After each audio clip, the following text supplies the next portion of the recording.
एक रिपोर्ट दर्शकों को दिखा देते कि पिछले 2.5 घंटे के अंदर क्या घटनाक्रम रहा है।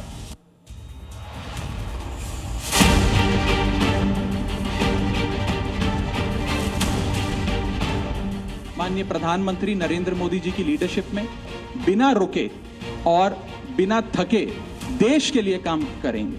मेरी अपनी पार्टी ने मेरी आवाज बंद कर दी थी, मैं उसी कमिटमेंट, उसी जोश और उसी एनर्जी के साथ आपके तमाम मुद्दे उठाता रहूंगा। एक वक्त था जब अरविंद केजरीवाल और राघव चड्ढा को राम लक्ष्मण की जोड़ी कहा जाता था। पंजाब चुनाव के बाद तो राघव चड्ढा को सत्ता का दावेदार भी माना गया था। लेकिन कहते हैं ना कि सियासत में कब क्या हो जाए कोई नहीं बता सकता, और आज ये कहावत एक बार फिर सच साबित हो गई जब आम आदमी पार्टी के राज्यसभा सांसद राघव चड्ढा ने पार्टी छोड़ने का ऐलान कर दिया। हम सब अपने आप को सौभाग्यशाली महसूस कर रहे हैं कि हम माननीय प्रधानमंत्री नरेंद्र मोदी जी की लीडरशिप में और गृह मंत्री अमित शाह जी की संकल्प शक्ति के साथ जुड़कर बिना रुके और बिना थके देश के लिए काम करेंगे। राघव चड्ढा, संदीप पाठक और अशोक मित्तल ने मिलकर करीब 15 मिनट की प्रेस कॉन्फ्रेंस की और आपसे रिश्ता तोड़ने के साथ साथ पार्टी पर कई आरोप भी लगे। मैं बतौर एक सांसद जो ऑर्डिनरी सिटीजन्स के ऑर्डिनरी इश्यूज को पार्लियामेंट में उठा रहा था, मैं शायद नहीं उठा पाऊंगा क्योंकि मेरी अपनी पार्टी ने मेरी आवाज बंद कर दी थी। मीडिया के सामने तो आपके 3 सांसद ही आए, मगर आपके 7 राज्यसभा सांसदों ने पार्टी छोड़ी। 2/3 राज्यसभा सांसद आपसे अलग हुए। सांसदों ने पार्टी नेतृत्व पर गंभीर सवाल उठाए। इस पार्टी में रहकर काम करना, लगभग जो भी परिस्थितियां थी, व्यक्ति इंपॉर्टेंट नहीं है, मैं इंपॉर्टेंट नहीं हूं, मेरे ग्रीवियंसेस छोटे छोटे इंपॉर्टेंट नहीं है, देश इंपॉर्टेंट है। जो भी कारण थे उससे ये लगभग तय था कि यहां संभावनाएं समाप्त हो गई थी। उसके कई कारण हैं, उसको मैं उस पर पढ़ना नहीं चाहूंगा। आप छोड़ने के साथ ही इन सांसदों ने बीजेपी से जुड़ने का ऐलान भी कर दिया। राघव चड्ढा ने बताया कि आपके 2/3 से ज्यादा राज्यसभा सांसद उनके साथ हैं। इसमें हरभजन सिंह, स्वाति मालीवाल, राजेंद्र गुप्ता, संदीप पाठक, विक्रमजीत साहनी और अशोक मित्तल सहित कई नेता शामिल हैं। हालांकि फिलहाल ये सभी सामने नहीं आए हैं, मगर इतना जरूर है कि चड्ढा के इस झटके से आम आदमी पार्टी पर बिखरने का खतरा पैदा हो गया है। हालांकि आपकी तरफ से इस फूट पर ठीकरा बीजेपी पर फोड़ा जा रहा है और इसे ऑपरेशन लोटस का नाम दिया जा रहा है। जो इन्होंने पंजाब के लोगों के मैंडेट के साथ धोखा किया है, जनता ने तो नहीं चुन के भेजा था ना, पंजाब के चुने हुए विधायकों ने इनको राज्यसभा भेजा था। अगर चरित्र सही होता तो अपने राज्यसभा के पदों से इस्तीफा देके उसके बाद पार्टी छोड़ते। आपको बता दें कि राज्यसभा में आपके 10 सांसद हैं, इनमें से 7 पंजाब और 3 दिल्ली से हैं। ऐसे में अगर पार्टी के 2/3 सांसद अलग होकर बीजेपी में शामिल हो जाते हैं तो जाहिर है पंजाब चुनाव से पहले आपके लिए बड़ी परेशानी खड़ी हो सकती है। ब्यूरो रिपोर्ट, जी मीडिया। लेकिन नेताओं के पार्टी छोड़ने पर कई सवाल खड़े हो। सवाल ये कि नेतृत्व फेल है, यह सियासी खेल। सवाल ये कि क्या पार्टी के ऊपर अरविंद केजरीवाल की पकड़ ढीली होती जा रही है? अपने साथियों को क्या अरविंद केजरीवाल संभाल नहीं पा रहे हैं? आम आदमी पार्टी में क्या नेताओं को, उनके सदस्यों को अपना कोई भविष्य, कोई फ्यूचर नजर नहीं आ रहा है?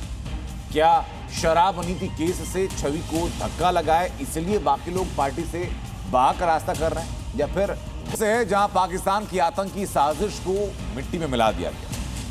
यूपी एटीएस ने 2 ऐसे आतंकियों को पकड़ा जो मुनीर और आईएसआई के इशारे पर हिंदुस्तान में तहरीक-ए-तालिबान वाली साजिश दोहराने की फिराक में।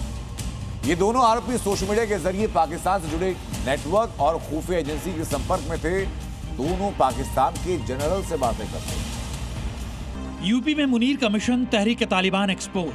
समीर खान, तुषार चौहान को आईएसआई ने बनाया हथियार।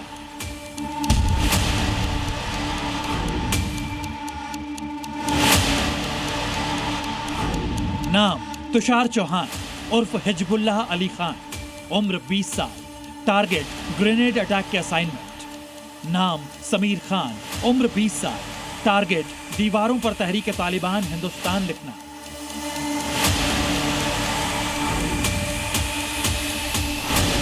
यूपी एटीएस की गिरफ्त में आए इन आतंकियों की दाढ़ी मूंछ भी ठीक से नहीं आई है, लेकिन ये मुनीर आर्मी के खतरनाक नापाक मंसूबों का हिस्सा बन गए। तुषार उर्फ हिजबुल्लाह और समीर खान ने देश में एक बड़े आतंकी मॉड्यूल का खुलासा किया है। एक ऐसा नेटवर्क जो चुपचाप भारत के भीतर अपनी जड़ें जमा रहा था। तुषार जो कि मेरठ का रहने वाला था, उसने धर्म परिवर्तन किया था और वो धर्म परिवर्तन कहाँ से किया था, कहाँ, उसकी भी पुलिस जो है वो जांच कर रही है। किन लोगों ने उसका धर्म परिवर्तन करवाया था, इस सभी चीजों की जांच की जा रही है। और दूसरा जो आरोपी है, जो दिल्ली का है, समीर खान, उसके बारे में भी जानकारी की जा रही है। हालांकि एटीएस का ये दावा है कि दोनों लोग एक दूसरे के संपर्क में थे, जो कि पाकिस्तान का जो डॉन है शहजाद भट्टी, उनसे इंस्टाग्राम पे बातचीत भी करते थे और इनके पास उनके व्हाट्सएप नंबर भी थे। खुलासा हुआ है कि पाकिस्तान की खुफिया एजेंसी आईएसआई सोशल मीडिया के जरिए युवाओं को अपने जाल में फंसा रही थी। आरोपियों को संवेदनशील जगहों की रेकी करने के निर्देश दिए गए थे। तुषार और हिजबुल्लाह खान को टारगेट ग्रेनेड अटैक का असाइनमेंट दिया गया था, तो समीर खान को दीवारों पर तहरीक तालिबान हिंदुस्तान लिखने की जिम्मेदारी थी। साथ ही इन पाकिस्तानी मोहरों की टारगेट किलिंग को अंजाम देने की भी योजना थी। इसके बदले ने 50,000 रुपए एडवांस और 2.5 लाख रुपए बाद में देने का लालच दिया गया था। यही नहीं, दुबई के रास्ते पाकिस्तान ले जाकर ट्रेनिंग देने की भी तैयारी थी। इस स्लीपर सेल का मकसद भारतीय युवाओं को निशाना बनाकर कट्टरपंथी बनाना था। साथ ही इस नेटवर्क के निशाने पर उत्तर प्रदेश के हाई प्रोफाइल लोग भी थे। तुषार ने पिछले कुछ महीने पहले अपना जो फोन था वो चेंज किया था, नया फोन लिया था। अब जो पुराना फोन था, पुलिस उसको भी ढूंढ रही है कि उस फोन में कुछ ना कुछ जो सबूत है वो जरूर मिलेंगे। हालांकि तुषार ने अभी उस फोन के बारे में एटीएस को कुछ भी जानकारी नहीं दी है। उसने वो फोन जो है वो कहीं पर छुपा दिया है। और ये जो तुषार था, इसने कहाँ से धर्म परिवर्तन किया था, करवाया गया था इसका धर्म परिवर्तन। इसने अपना नाम चेंज किया था और इस्लाम जो धर्म है उस धर्म को अपनाया था। हिंदुस्तान में तहरीक तालिबान वाली साजिश को अंजाम देने का मास्टरमाइंड है पाकिस्तानी गैंगस्टर शहजाद भट्टी। ये वही पाकिस्तानी गैंगस्टर है जो भारत में आतंक फैलाने की लगातार कोशिश कर रहा है। आईएसआई के इशारे पर पंजाब से लेकर दिल्ली और यूपी से लेकर गुजरात तक हाइब्रिड टेरर मॉड्यूल के जरिए आतंकी वारदातों को अंजाम देने की फिराक में है। और इसके निशाने पर है 19 से 25 साल के ऐसे युवा जिनका आसानी से ब्रेन वॉश किया जा सकता है। तुषार और हिजबुल्लाह और समीर खान की तरह ही पिछले दिनों दिल्ली और पंजाब से 2 युवकों को पकड़ा गया था। मुख्य आरोपी राजवीर जो कि 21 साल का है और दूसरा विवेक बंजारा जो कि महज 19 साल का है। इन्हें भी हिजबुल्लाह खान और समीर खान की तरह रेकी करने, होटल्स को निशाना बनाने और टारगेट किलिंग का ऑर्डर दिया गया था। इन सभी युवाओं को पैसों का लालच देकर ब्रेन वॉश किया गया था। इस नेटवर्क में गैंगस्टर कनेक्शन, कट्टरपंथी यूट्यूबर्स और विदेशी हैंडलर्स शामिल थे जो भारतीय युवाओं को निशाना बनाकर उन्हें भड़काने और इस्तेमाल करने की कोशिश कर रहे थे। समीर खान इस नेटवर्क में अहम कड़ी था। वो इनक्रिप्टेड चैनल्स के जरिए हैंडलर से जुड़ा था और उसे नए युवाओं को जोड़ने का काम सौंपा गया था, यानी एक ऐसा मॉड्यूल जो धीरे धीरे भारत में अपने पैर पसार रहा था। पुश टू टॉक के जरिए ही दोनों आतंकी बकायदा एक चैनल क्रिएट करते थे और अपने जो आका हैं उनसे बातचीत करते थे। ये वो पैटर्न है, आप देख सकते हैं कि इसी पैटर्न के जरिए दोनों आतंकी लगातार जो है शहजाद से बातचीत करते थे, चाहे वो तुषार उर्फ हिजबुल्लाह हो या समीर हो। ये दोनों ही जो है पूछताछ में इन्होंने बताया कि इसी जो पीटीटी है, पुश टू टॉक, इसी के जरिए इनसे जुड़े थे। एटीएस को लंबे समय से इस नेटवर्क पर शक था। लगातार निगरानी और खुफिया इनपुट के आधार पर कार्रवाई की गई और वक्त रहते इस साजिश को नाकाम कर दिया गया। फिलहाल एजेंसीज इस नेटवर्क से जुड़े बाकी आतंकियों की तलाश में जुटी। लखनऊ से प्रीति श्रीवास्तव और विशाल रघुवंशी के साथ ब्यूरो रिपोर्ट, जी मीडिया। हिंदुस्तान के खिलाफ साजिश में पाकिस्तानी जनरल के साथ पाक फौज के 3 मेजर भी शामिल। सबसे बड़ा खुलासा ये कि भारत में स्लीपर सेल तैयार करने के लिए पाकिस्तानी आतंकी धर्मांतरण को हथियार बना रहे हैं। आशंका यह कि यूपी से पकड़ गए संदिग्ध युवक तुषार चौहान को भी साजिश का मोहरा बनाने से पहले हिजबुल्लाह खान बनाया गया और ब्रेन वॉश कर देश में दहशत का टारगेट दिया गया। धर्मांतरण के मेजर इकबाल पर योगी के धुरंधरों की स्ट्राइक। तुषार चौहान और हिजबुल्लाह आईएसआई साजिश का स्लीपर सेल।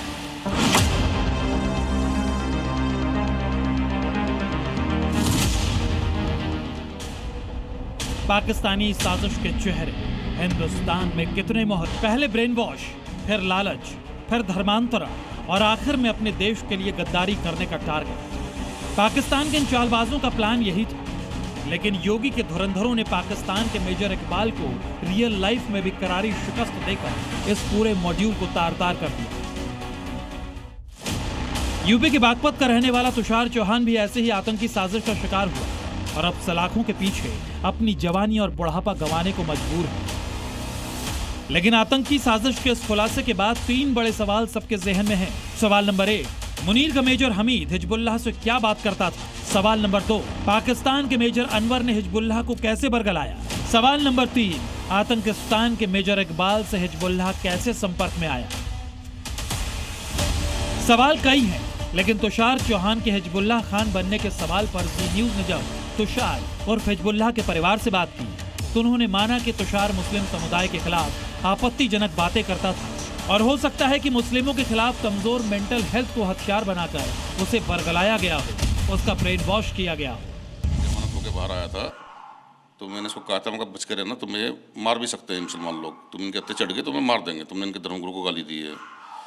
मुझे तो लगता है कि उन्हीं लोगों ने इसको कहीं ना कहीं इसी तरीके से ट्रैप किया है, क्योंकि ये मेंटली डिसऑर्डर था, किसी की बेकाई में जल्दी आ जाता था। तुषार उर्फ हिजबुल्लाह के परिवार का कहना था कि उसकी मानसिक हालत ठीक नहीं है। वो हमेशा मुनीर और पाक फौज की बातें किया करता था। यही वजह है कि पाकिस्तान के मेजर इकबाल ने तुषार को हिजबुल्लाह बनाकर अपने नापाक मंसूबों को अंजाम देने का प्लान बनाया। ये तो इसने अपने आप ही आईडी वाईडी बना ली, कोई हिजबुल्लाह के नाम की अपनी आईडी, किसी के नाम फेक आईडी आजकल बच्चे बना लेते हैं, कोई आईडी बना ली हो सकता है। पाकिस्तान की फौज का नाम लेता था, उनके जनरल का नाम लेता था, डिस्कस भी करता था। जैसे अभी लड़ाई चल रही है, बोला जी देखो पाकिस्तानी मुनीर साहब कुछ नहीं कर रहे हैं, अभी वो तो ये हो गया, कंगला हो गया पाकिस्तान, ये हो गया, इस तरह की बातें करता रहता था। इसमें कोई शक नहीं कि पाकिस्तानी फौज और खुफिया एजेंसी ऐसे लड़कों की तलाश में रहती है जिनका ब्रेन वॉश करना आसान हो। और तुषार और हिजबुल्लाह के साथ समीर खान भी ऐसी साजिश का शिकार हुआ है और अब समीर खान का परिवार भी अपने बच्चे को बेगुनाह बता रहा है। जब वो यहाँ से गया, जाने के बाद बाहर चला गया, 5 मिनट बाद उसका स्विच ऑफ हो गया फोन का, कोई पता नहीं, रात भर ऐसे ही परेशान रहे। मेरा भाई तो बहुत सीधा था, हमें तो कुछ भी नहीं पता, हमें तो बस पुलिस का पता है कि बस पुलिस होती है, ATS ये जो भी था, हमें तो कुछ नहीं पता। हमें तो कल सब सर्च करा था मैंने, अब मुझे सब चीज़ की नॉलेज हो गई, मुझे नहीं पता था। यानी पाकिस्तान का आतंकी मॉड्यूल खतरनाक है। युवक हिंदू हो या मुस्लिम, लालच और ब्रेन वॉश करके उन्हें अपने ही देश के खिलाफ जिहादी बनाने की कोशिश हो रही है। लेकिन मुनीर को एक बात अपने दिमाग में फिट कर लेनी चाहिए कि ये आज का हिंदुस्तान है और हिंदुस्तान का एक भी धुरंधर उसके नापाक चाल को कामयाब नहीं होने देगा। मेरठ से अमित भारद्वाज और दिल्ली से प्रमोद शर्मा के साथ ब्यूरो रिपोर्ट, जी मीडिया। अब बात बंगाल की, जहां चुनाव के पहले चरण में हुई बम्पर वोटिंग के बाद बीजेपी को जीत करीब दिखाई पड़ रही है। ये मोदी से लेकर अमित शाह तक बंगाल में जीत का दावा कर रहे हैं। पीएम का दावा यह कि टीएमसी का दिया बुझने वाला है। तो अमित शाह कह रहे हैं कि पहले चरण की 152 में से 110 सीटें बीजेपी के खाते में जाएंगी। सवाल ये कि 10% ज्यादा हुई वोटिंग से किसे फायदा होगा और किसे नुकसान।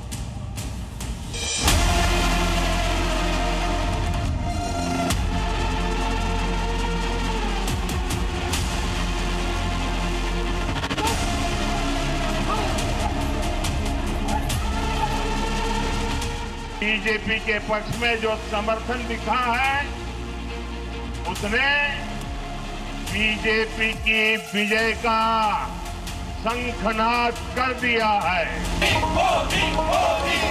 ये जो चुनाव बढ़ा है, मतदान बढ़ा है, वो भारतीय जनता पार्टी की सरकार बनाने का, परिवर्तन का मतदान।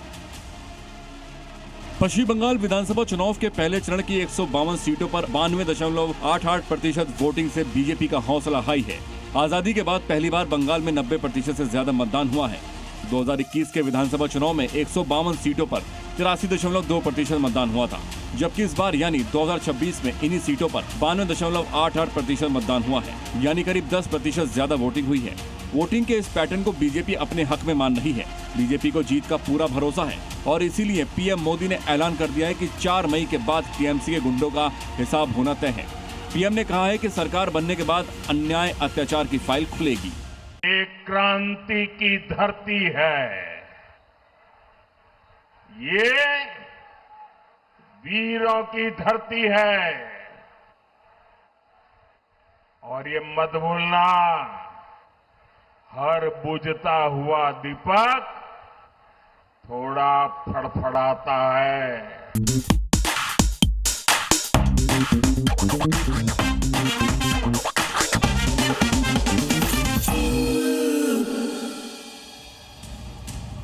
चुनावी दूरबीन है आज नदिया के कृष्णा नगर दक्षिण में। 2011 से टीएमसी है यहाँ पर। उज्जवल विश्वास लगातार 3 बार से विधायक हैं। उनके सामने इस बार बीजेपी से साधन घोष। क्या इक्वेशन वहां पर हैं, दिखाते हैं।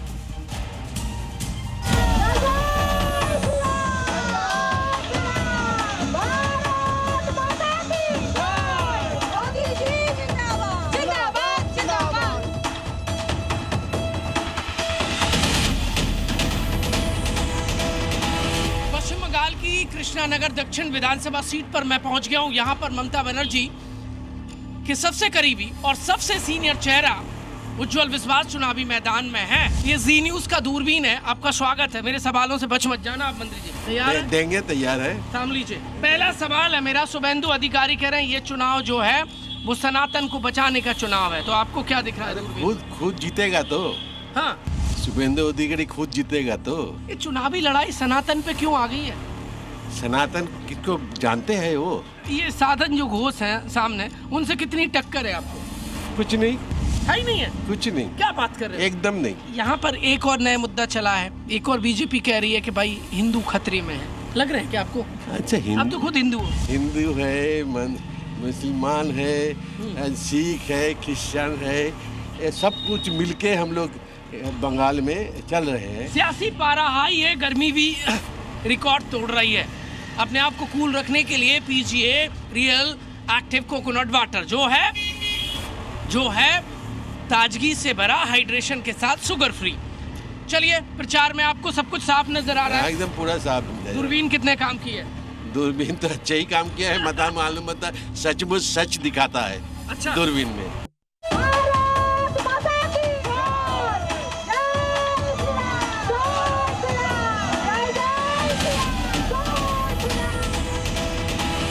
बीजेपी के कैंडिडेट साधन घोष के पास इस वक्त पहुंच गया हूं और दूरबीन पर तैयार है। तैयार है आप? हाँ, हम लोग तो तैयार हैं। दूरबीन के सवालों से बच तो नहीं जाएंगे? नहीं, कोई नहीं बचेगा। दूरबीन की नजर से कृष्णा नगर दक्षिण में कितना विकास दिख रहा है? हाँ, विकास तो कुछ नहीं है। ये सिर्फ काट मनी है। क्या बात? और काट मनी है यहाँ। क्लोज लाके दिखाइए। और काट मनी दिख रही है। काट मनी दिख रहे हैं और जो क्राइम हो रहे हैं ना, यहाँ बहुत सारे क्रिमिनल है इसमें। इनको कौन हवा दे रहा है? इनको कौन? यहाँ का जो मिनिस्टर है, हाँ।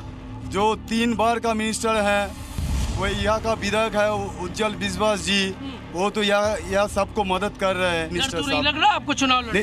डर तो नहीं है, क्योंकि ये इतना आदमी देख रहे हैं ना, ये सब तो हमारे पास है, हमारे साथ है, तो डर किसका है? शुभेंदु अधिकारी ने कहा कि ये चुनाव सनातन बचाने का। इसमें देखिए, क्या सही कह रहे हैं वो? हाँ, वो तो सही कह रहे हैं, क्योंकि अभी सनातनों का ऊपर जैसा जुलूम चल रहा है बंगाल में, हाँ। ये सनातन का आखिरी चुनाव है।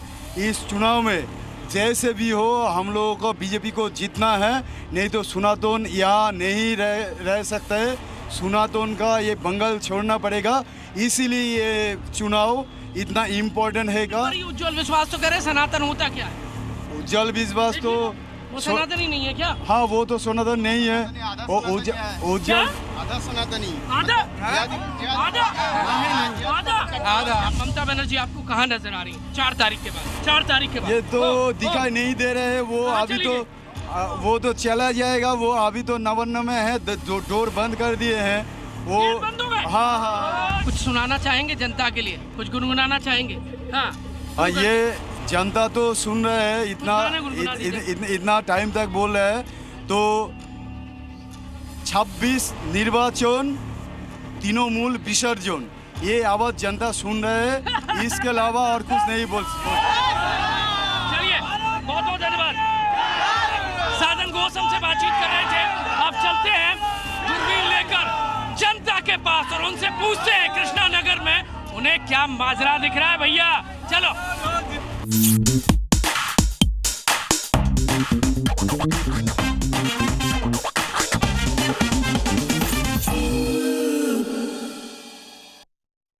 अब बात अमेरिका ईरान युद्ध की, जहां बातचीत की चर्चा होते होते फिर एक बार आर पार की जंग का माहौल बन चुका है और इस माहौल की सबसे ज्यादा गर्मी इस्लामाबाद में महसूस की जा रही है। ट्रंप का चमचा और पाकिस्तान का फील्ड मार्शल मुनीर आनन फानन में बीजिंग क्यों पहुंचे? क्या अब अमेरिका और ईरान की डील चीन करवाने जा रहा है?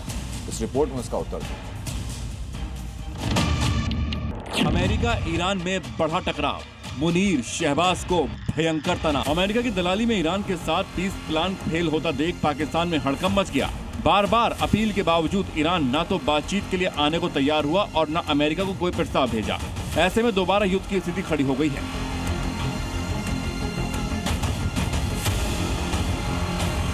क्योंकि एक तरफ ईरान अपनी शर्तों पर अड़ा है तो वहीं दूसरी ओर हॉर्मुज में ट्रंप ने नया ऐलान कर दिया है। ईरान की आक्रामकता के खिलाफ ट्रंप ने शूट एंड किल का आदेश दे दिया है, यानी यूएस नेवी हॉर्मुज में बारूदी सुरंग बिछाने वाली ईरानी बोट्स को देखते ही फायर करेगी। ट्रंप के इस फैसले से समंदर में युद्ध भड़कना तय है। ऐसे में जितना तनाव तेहरान में है उसी तरह के हालात इस्लामाबाद में भी बन गए हैं, क्योंकि शहबाज और मुनीर का सीजफायर दाव नाकाम होता दिख रहा है, जिसके बाद पाकिस्तान के लिए एक नहीं कई फ्रंट पर चुनौतियां खड़ी हो गई हैं। पाकिस्तान में कंप्लीट लॉकडाउन का खतरा है। भीषण गर्मी के बीच कई जगह ब्लैकआउट हो सकता है। ईरान को पाकिस्तान की मध्यस्थता पर भरोसा नहीं है। ईरान इस्लामाबाद में परमाणु मुद्दा उठने से भी चिंतित है। कुल मिलाकर पाकिस्तान को हर तरफ हार और अंधकार दिख रहा है। मिडल ईस्ट से तेल, खाद और खाने पीने के सामान की सप्लाई भी रुक गई है। कंगाली के बीच भुखमरी के हालात बन रहे हैं। ऐसे में अमेरिका ईरान के बीच फिर एक बार धमकियों और हमलों का दौर पाकिस्तान को और ज्यादा परेशान कर रहा है। ट्रंप ने ईरान बोट्स पर हमले का आदेश दिया तो वहीं इजराइल पहले से ही सीजफायर तोड़ने के पक्ष में है। इजराइल के रक्षा मंत्री इजराइल काट्स ने कहा है कि हम एक बार फिर युद्ध शुरू करने के लिए तैयार हैं। अमेरिका और इजराइल की हलचल देख फिर एक बार मुनीर ने बीजिंग से गुहार लगाई है। मुनीर के साथ पाकिस्तान के विदेश मंत्री इशाक डार भी मौजूद थे। दोनों ने चीन की सलाह पर एक 6 सूत्रीय फ्रेमवर्क तैयार किया ताकि ईरान को फिर भरोसे में लेकर बातचीत के लिए तैयार किया जा सके। इस 6 सूत्रीय फ्रेमवर्क में ईरान के बड़े मुद्दे शामिल किए गए, जिनको लेकर विवाद चल रहा है, जिसके मुताबिक ईरान अपना परमाणु कार्यक्रम रोके, बदले में ईरान को सुरक्षा की गारंटी मिले, युद्ध रोककर डिप्लोमेसी पर वापस लौटे, बातचीत के लिए रोड मैप बनाया जाए, अमेरिका ईरान के बीच आर्थिक सहयोग बढ़े, सुरक्षा समझौते के साथ एक व्यापारिक रिश्ता बनाने की पहल हो। पाकिस्तान को उम्मीद है कि चीन के साथ आने से ईरान का रुख बदलेगा, क्योंकि युद्ध के दौर में भी चीन ईरान का एक मजबूत पार्टनर है। व्यापारिक रिश्तों की वजह से चीन को लेकर ईरान गंभीरता दिखाएगा, लेकिन सवाल यह है कि जब ट्रंप बारूद बरसाने की धमकियां दे रहे हैं, अमेरिका का एक और एयरक्राफ्ट कैरियर मिडल ईस्ट पहुंच चुका है, इसके बावजूद ईरान ट्रंप से बातचीत को तैयार नहीं है, तो ऐसे दौर में पाकिस्तान की चीन वाली चाल कितनी असरदार होगी? ब्यूरो रिपोर्ट, जी मीडिया। अमेरिका के साथ समंदर में युद्ध छिड़ चुका है। ईरान में हालात तेजी से बदल रहे हैं। इस बीच सबकी नजर ईरान के सुप्रीम लीडर मोस्तफा खामनेई पर। ऐसे में मोस्तफा को लेकर नई डिटेल सामने आई। बमबारी में घायल मोस्तफा का क्या हुआ? ईरानी सेना मोस्तफा की बात तो कर रही है या अपने मन से फैसले ले रही? सारे सवालों के जवाब इस रिपोर्ट में आपको दिखा। 55 दिन से लापता, किस हाल में मुस्तफा? मोसाद का डर, कहां छिपे सुप्रीम लीडर?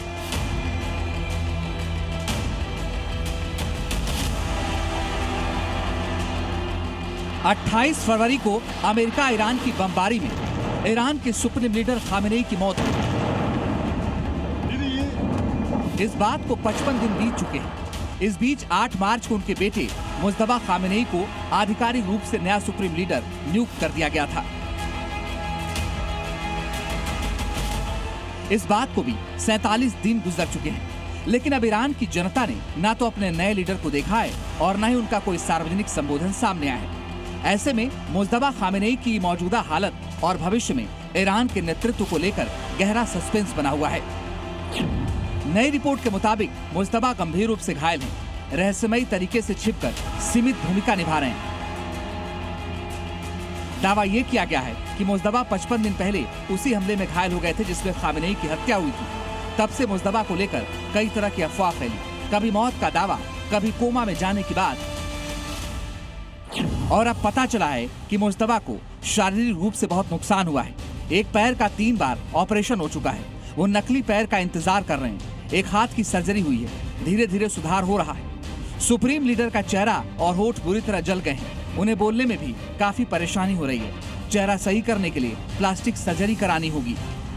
सेहत के साथ नई रिपोर्ट में ये भी बताया गया कि मुज्तबा खामेनेई किस तरह से ऑपरेट कर रहे हैं। रिपोर्ट के मुताबिक मुज्तबा बुरी तरह से घायल लेकिन मानसिक रूप से सचेत हैं। इजराइल के जासूसों और हमले के डर से छिपे हुए हैं। मिलिट्री लीडर और राजनेताओं से कोई मुलाकात नहीं। लोकेशन ट्रेस होने के डर से किसी से मुलाकात नहीं। ईरानी सेना के जनरल और कुछ अफसरों पर निर्भर हैं। संयुक्त बोर्ड के हिसाब से अपना शासन चला रहे हैं। संपर्क करने के लिए इलेक्ट्रॉनिक संसाधनों का इस्तेमाल नहीं। राष्ट्रपति मसूद पेजेश्कियान खुद उनकी सेहत मॉनिटर कर रहे हैं। ईरान के प्रेसिडेंट पेजेश्कियान खुद हार्ट सर्जन है, इसलिए मुज्तबा के ट्रीटमेंट को लेकर उनकी भी सलाह ली जा रही है। तो वहीं सत्ता के मोर्चे पर मुज्तबा अपने पिता खामेनेई की तरह अभी फुल कंट्रोल वाली भूमिका में नहीं है। अहम फैसलों पर सुप्रीम लीडर की राय ली जा रही है, लेकिन असली नियंत्रण ईरानी सेना के कमांडर्स के पास है। आगे की रणनीति और बड़े फैसलों की पहल IRGC के कमांडर ही कर रहे हैं। मुज्तबा को इंसानी चेन के जरिए मैसेज भेजा जाता है। मुज्तबा को भेजे जाने वाले मैसेज हाथ से लिखे होते हैं। ह्यूमन चेन के जरिए सीलबंद लिफाफा पहुंचाया जाता है। संदेशवाहक कुरियर कार या मोटरसाइकिल से आते जाते हैं। मुज्तबा के निर्देश भी इसी तरह से सेना तक पहुंचाए जाते हैं। कुल मिलाकर मुज्तबा को लेकर इस तरह की कई डिटेल्स पहली बार सामने आई हैं, लेकिन ईरान सरकार ने आधिकारिक रूप से ऐसी कोई जानकारी नहीं दी है और मुज्तबा के गंभीर रूप से घायल होने का दावा भी खारिज किया है। ऐसे में सुप्रीम लीडर पर सस्पेंस अभी भी बरकरार है और इंतजार है कि आखिर वो कब ईरान की जनता के सामने आएंगे। ब्यूरो रिपोर्ट, जी मीडिया। अमेरिका ईरान के बीच बातचीत शांति वार्ता कब शुरू होगी ये अब तक तय नहीं, लेकिन पीस टॉक के इंतजार में आसिम मुनीर ने इस्लामाबाद को जेल बनाकर रखा है। इस्लामाबाद में कई सख्त पाबंदियों की वजह से लॉकडाउन के हालात, स्कूल कॉलेज बंद हैं, बाजारों में सन्नाटा है, इससे आम लोग काफी परेशान हैं। इस्लामाबाद में लॉकडाउन, अवाम में मचा कोहराम, पाकिस्तानी कौम त्रस्त, शहबाज मुनीर मस्त, बाजार स्कूल ऑफिस लॉक, महंगाई ने किया शॉक। अमेरिका और ईरान के बीच होने वाली संभावित वार्ता का दिन भले ही फिक्स ना हो, लेकिन इस्लामाबाद को सेफ जोन बनाने के लिए पिछले कई दिनों से वहां कड़ी सुरक्षा के इंतजाम किए गए हैं, या यूं कहें कि इस्लामाबाद में लॉकडाउन लगा हुआ है। शहबाज शरीफ और आसिम मुनीर अपनी कूटनीति को सफल दिखाने के लिए इस्लामाबाद की जनता का तेल निकाल रहे हैं। मुनीर की हरकतों से त्रस्त होकर जनता अब उसे कोस रही है। सबसे ज्यादा असर आम लोगों पर पड़ा है। मजदूरों का कामकाज बंद हो चुका है, वो रोजी रोटी के लिए तरस रहे हैं। भले ही ऑफिशियल लॉकडाउन का ऐलान नहीं किया गया हो, लेकिन सड़कों पर हर जगह पुलिस और सेना के जवान वर्दी में दिख रहे हैं। तमाम पाबंदियों की वजह से इस्लामाबाद की सड़कें खाली दिख रही हैं। स्कूल, दुकान और सब्जी मंडी बंद है। सरकारी कर्मचारियों को वर्क फ्रॉम होम करने के निर्देश दे दिए गए हैं। हाई सिक्योरिटी जोन घोषित होने की वजह से लोग घरों से निकलने से बच रहे हैं, इसलिए जो बाजार खुले भी हैं वहां ग्राहक नहीं पहुंच रहे। ऐसा लग रहा है कि इस्लामाबाद को जेल में तब्दील कर दिया गया। स्कूल बंद होने के साथ बोर्ड्स के एग्जाम भी टाल दिए गए हैं। सख्त पाबंदियां अब आम लोगों के लिए परेशानी का सबब बन गई हैं। लोगों को आर्थिक परेशानी का सामना करना पड़ रहा है।